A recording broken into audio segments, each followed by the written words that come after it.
निष्पाप और बड़े भारत की राजनीति को बदलने के सपने की हत्या एक निर्लज्ज, नीच, मित्रहंता, आत्ममुग्ध और चरित्रहीन व्यक्ति ने की। जो आम आदमी पार्टी में लोग बच गए थे सत्ता के लोभ में, लालच में, पदों के लिए, उस पैसे के चक्कर में, वे सब भी अब वापस जाएंगे, लौटेंगे, कुछ अपने व्यवसायों में लौटेंगे। उन सब की हत्या एक आत्ममुग्ध आदमी ने, एक चरित्रहीन आदमी ने अपनी निजी महत्वाकांक्षाओं की पूर्ति के लिए की।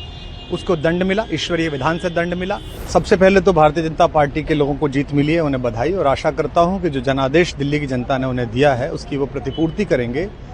और वे सब आम आदमी पार्टी के लाखों करोड़ों कार्यकर्ता जो अन्ना आंदोलन से आए, जिनके बहुत ही निश्चल, निष्पाप और बड़े भारत की राजनीति को बदलने के सपने की हत्या एक निर्लज्ज, नीच, मित्रहंता, आत्ममुग्ध और चरित्रहीन व्यक्ति ने की, उसके प्रति तो क्या संवेदना। दिल्ली को उससे मुक्ति मिली। और मैं ये जानता हूं कि अब जो आम आदमी पार्टी में लोग बच गए थे सत्ता के लोभ में, लालच में, पदों के लिए, उस पैसे के चक्कर में, वे सब भी अब वापस जाएंगे, लौटेंगे, कुछ अपने व्यवसायों में लौटेंगे, कुछ पार्टियों में चले जाएंगे।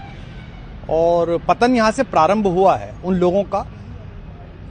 मेरे लिए कोई प्रसन्नता का और दुख का विषय नहीं है, मैं बीच में खड़ा हूं। प्रसन्नता इस बात की है कि करोड़ों लोगों ने आशा लगाई थी, करोड़ों लोगों ने, लोग अपनी नौकरियां छोड़ के आए थे, व्यवसाय छोड़ के आए थे, दुश्मनियां ली थी लोगों ने।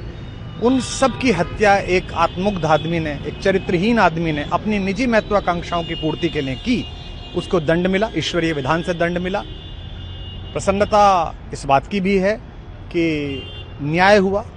आज जब कहना नहीं चाहिए, लेकिन आज टीवी पर जब जंगपुरा का निर्णय आया और सामने दिखाई दिया कि मनीष हार गया, तो सदा तटस्थ रहने वाली और राजनीति से विरत रहने वाली मेरी पत्नी जो है, उसकी आंख में आंसू आ गए, वो रोने लगी। क्योंकि उसी से उसने कहा था कि अभी तो है ताकत, और उसने कहा था भैया ताकत सदा तो नहीं रहती।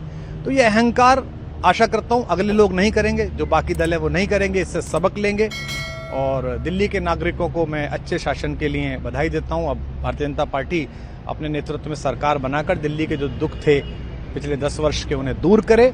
और आम आदमी पार्टी के समस्त कार्यकर्ताओं को कहता हूं कि आपने जिस किसी भी लोभ लालच में, सब कुछ जानते हुए एक ऐसे व्यक्ति के समर्थन में काम किया जिसने अपने मित्रों की पीठ में झुरा घोंपा, गुरु को धोखा दिया, अपने साथ कंधे से कंधा मिला के लड़ने वाली महिलाओं को अपने घर लाके पिटवाया, अपनी निजी सुख और साधन के लिए जनता का पैसा खर्च किया, अब उससे आशा लगानी छोड़ें, अब बाहर निकलें, अपना अपना जीवन देखें।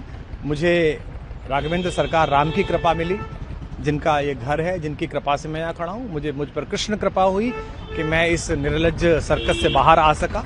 मैं उन सब से भी अच्छे भविष्य की कामना करता हूँ कि वो कोई गंदगी ना फैलाएं कहीं भी, वो लौट जाएं अपने शिविरों में। जिस तरह माधव को, कृष्ण को दूत देखकर भी भरी सभा में अट्टहास करने वाला दुर्योधन जो ये कहता था सुचिग्रम नैव दास्यामि बिना युद्धे न केशवः, बिना युद्ध के 5 गांव भी नहीं दूंगा, आज वो अपनी सीटों के लिए तरस रहा है। और मुझे पता है कि इस दुर्योधन का अंत भी टूटी हुई जंघा के साथ बड़ा ही दारुण होगा। और भारतीय राजनीति एक कलंकित अध्याय के रूप में इस बौने दुर्योधन को और इसके दरबार के तमाम शकुनियों को याद करेगी। मैं उनकी मुक्ति की कामना करता हूं कि ईश्वर उन्हें इस दुख से बाहर निकाले, और समस्त लोगों को बधाई देता हूं कि चलिए अंततः न्याय हुआ। सर, बात करें दिल्ली के चुनाव या यूपी के उपचुनाव मिर्जापुर को लेकर, चुनाव आयोग पर तमाम तरह के आरोप लगाए जा रहे हैं। अखिलेश यादव ने कल कहा कि वहाँ उपचुनाव में मिलकर,